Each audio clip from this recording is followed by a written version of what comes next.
And the apostles, when they had returned, told him all that they had done. Then he took them and went aside privately into a deserted place belonging to the city called Bethsaida. But when the multitudes knew it, they followed him, and he received them and spoke to them about the kingdom of God, and healed those who had need of healing.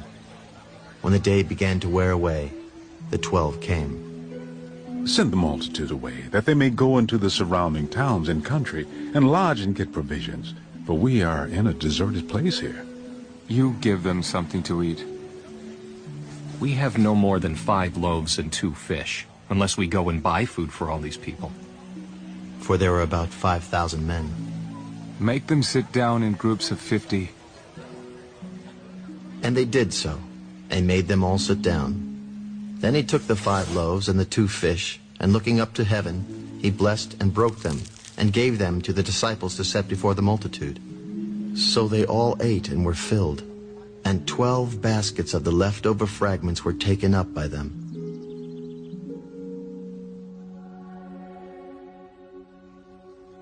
And it happened, as he was alone praying, that his disciples joined him, and he asked them, Who do the crowd say that I am?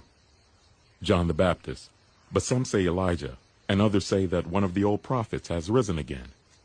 But who do you say that I am? Peter answered and said, The Christ of God. And he strictly warned and commanded them to tell this to no one. The Son of Man must suffer many things, and be rejected by the elders and chief priests and scribes, and be killed, and be raised the 3rd day. If anyone desires to come after me, let him deny himself and take up his cross daily and follow me. For whoever desires to save his life will lose it, but whoever loses his life for my sake will save it. For what profit is it to a man if he gains the whole world and is himself destroyed or lost? For whoever is ashamed of me and my words, of him the Son of Man will be ashamed when he comes in his own glory, and in his Father's, and of the holy angels.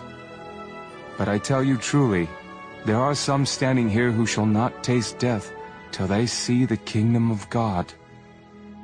Now it came to pass, about 8 days after these sayings, that he took Peter, John, and James, and went up on the mountain to pray. As he prayed, the appearance of his face was altered, and his robe became white and glistening. And behold, 2 men talked with him, who were Moses and Elijah, who appeared in glory, and spoke of his decease, which he was about to accomplish at Jerusalem. But Peter and those with him were heavy with sleep, and when they were fully awake, they saw his glory and the 2 men who stood with him. Then it happened, as they were parting from him, that Peter said to Jesus, Master, it is good for us to be here.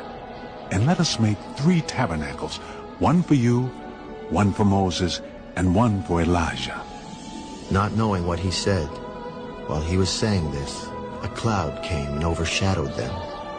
And they were fearful as they entered the cloud.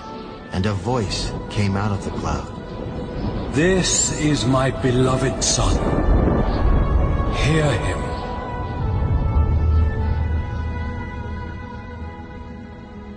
When the voice had ceased, Jesus was found alone. But they kept quiet and told no one in those days any of the things they had seen. Now it happened on the next day, when they had come down from the mountain, that a great multitude met him. Suddenly a man from the multitude cried out, Teacher, I implore you, look on my son, for he is my only child. And behold, the spirit seizes him, and he suddenly cries out. It convulses him so that he foams at the mouth, and it departs from him with great difficulty, bruising him. So I implored your disciples to cast it out, but they could not. O faithless and perverse generation, how long shall I be with you and bear with you? Bring your son here. And as he was still coming, the demon threw him down and convulsed him. Then Jesus rebuked the unclean spirit, healed the child, and gave him back to his father. And they were all amazed at the majesty of God. But while everyone marveled at all the things which Jesus did, he said to his disciples, Let these words sink down into your ears, for the Son of Man is about to be betrayed into the hands of men. But they did not understand this saying, and it was hidden from them so that they did not perceive it. And they were afraid to ask him about this saying.